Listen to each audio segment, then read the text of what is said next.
I came to Abdullah, not as a doubter, but as a man who had read enough books to be dangerous to himself.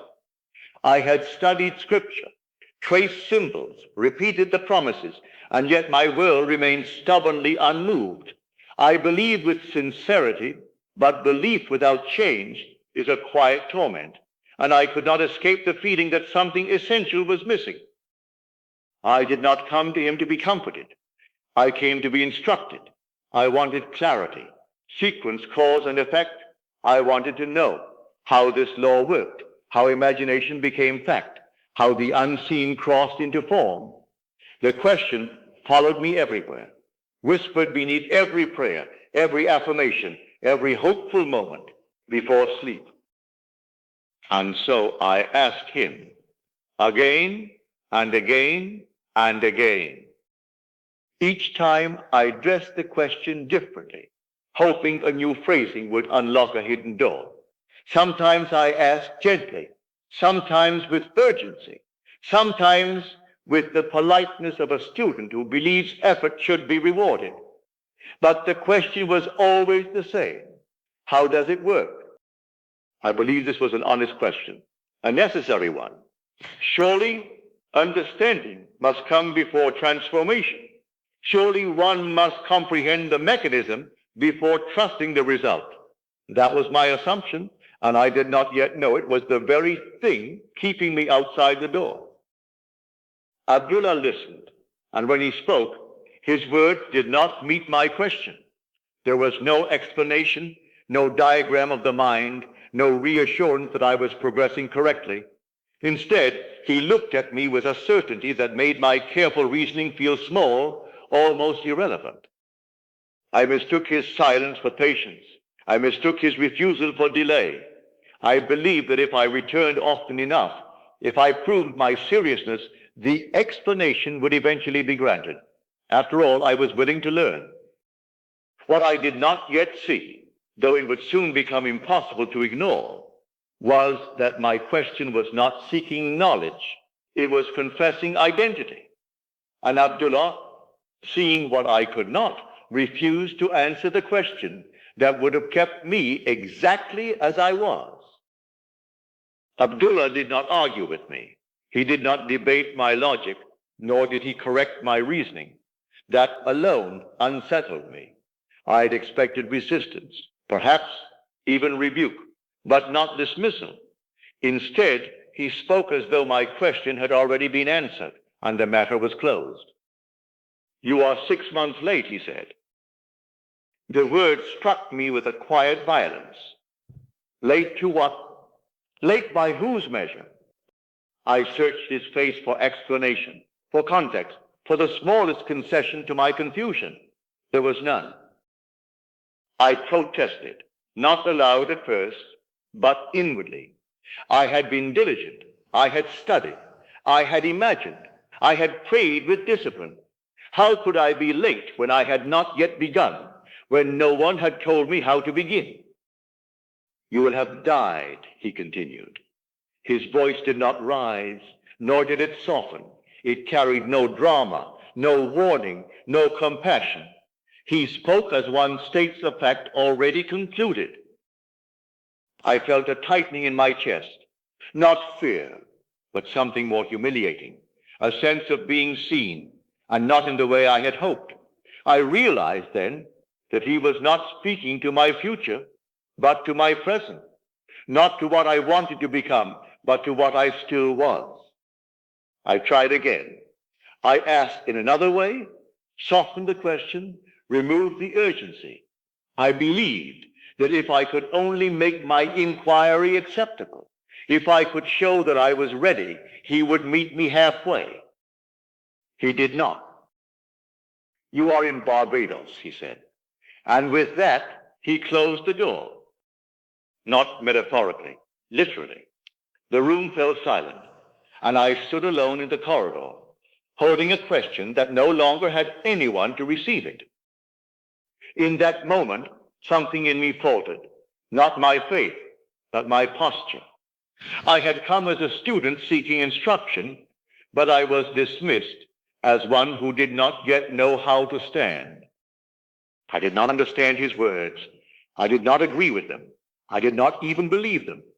But I could no longer deny the sensation that followed me down the stairs, away from that closed door. I was not being refused knowledge. I was being refused permission to remain who I was. I left that place unsettled, not because I had been corrected, but because I had been ignored. There is a peculiar discomfort in being dismissed without argument. One cannot defend oneself against silence. There is nothing to push against, nothing to refine or improve. I carried his words with me, not as truths, but as irritations that refused to resolve. For days, I returned to my familiar habits. I read again, searching for clarity. I reviewed what I had already studied, hoping repetition would produce insight. I reasoned with myself late into the night, arranging ideas, testing conclusions, building explanations where none had been given. Yet each attempt ended the same way. The more I thought, the further I felt from whatever Abdullah had seen so plainly. I began to notice something quietly humiliating.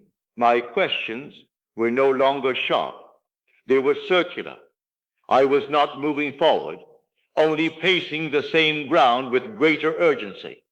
It dawned on me, though I resisted the realization, that my search for understanding had become a refuge. As long as I was asking, I did not have to stand anywhere. There came a moment, unannounced and without ceremony, when I simply stopped. Not because I had found an answer, but because the effort to ask had exhausted itself. The question did not dissolve in triumph. It collapsed in fatigue. I had no revelation, no insight to record. I only knew that I could no longer carry it. It was then that something subtle occurred. I did not decide to change. I did not resolve to assume anything new. I simply noticed that the inner urgency had gone quiet. The constant measuring, the rehearsing of arguments, the silent debates with an invisible teacher, all fell away without my consent. I was still the same man outwardly, and yet I was no longer positioned as before. I was not waiting. I was not searching. I did not feel enlightened, nor did I feel victorious. I felt oddly exposed, as though something I had leaned on had been removed. Only later would I recognize this for what it was. At the time, I could not have named it. Understanding had failed me, and in its absence, something else had taken its place. I did not mark the moment when life began to rearrange itself. There was no declaration, no inward vow, no quiet triumph I could point to and say, this is where it turned. If anything, the change crept in so gently that it almost escaped notice. I was not watching for it, and that, I would later see, was the very reason it could arrive. My days continued much as before, yet without the strain that had once accompanied them. I was no longer bracing myself against the future, nor rehearsing explanations for a life that had not yet appeared. The inner posture had shifted, though I could not have described how. I was not trying to believe. I was no longer persuading myself of anything. Events began to occur without consulting my understanding. Conversations opened doors I had not knocked upon. Circumstances aligned themselves without my invitation. I observed these movements with a detached curiosity, almost suspicion, as though they belonged to someone else. I did not rush to claim them. I did not explain them to myself. I allowed them to pass without comment. What astonished me was not that things were changing, but that I felt no urge to announce them. The impulse to narrate my progress, to justify the shift, to secure it with understanding, was entirely absent. I realized then how accustomed I had been to carrying my desires like arguments, defending them before they were even challenged. Now there was nothing to defend. I began to see the meaning in Abdullah's refusal, though still not in words. He had not withheld information from me. He had withdrawn my dependence upon it. By denying me an explanation, he had prevented me from standing upon knowledge instead of upon being. I was living from a place that did not require endorsement. I did not feel the need to prove my position because there was no longer a position to protect. I was not becoming something new. I had ceased to consult the one who needed to know. Only afterward did I understand how radical this was. At the time, it felt almost disappointingly ordinary. Yet it was precisely in that ordinariness that the old man had quietly slipped away, leaving no announcement and asking for no explanation in return. I have often been asked, in the years that followed, what it was that Abdullah finally taught me. The question returns in many disguises, but it always seeks the same thing, an explanation that can be carried away, repeated, and used as proof. And each time, I remember that there was no final lesson given, because the lesson itself was the thing that had to disappear. What changed my life is not a sentence, nor a principle, nor a method withheld for dramatic effect. It was the moment I was no longer permitted to stand as the one who needed to understand. When the door closed, it was not knowledge that was denied me, but permission to remain divided within myself. I did not cross into a new life by grasping something invisible. I crossed because the one who insisted on grasping quietly fell away. When the question died, not through discipline, but through exhaustion, the answer no longer had anywhere to land, and in that absence, life moved of its own accord. Looking back, I see that Abdullah's refusal was an act of mercy disguised as indifference. Had he explained, I would have built an altar to the explanation. I would have leaned upon words instead of standing within myself. He knew that the state I sought could not be entered by understanding, only by being.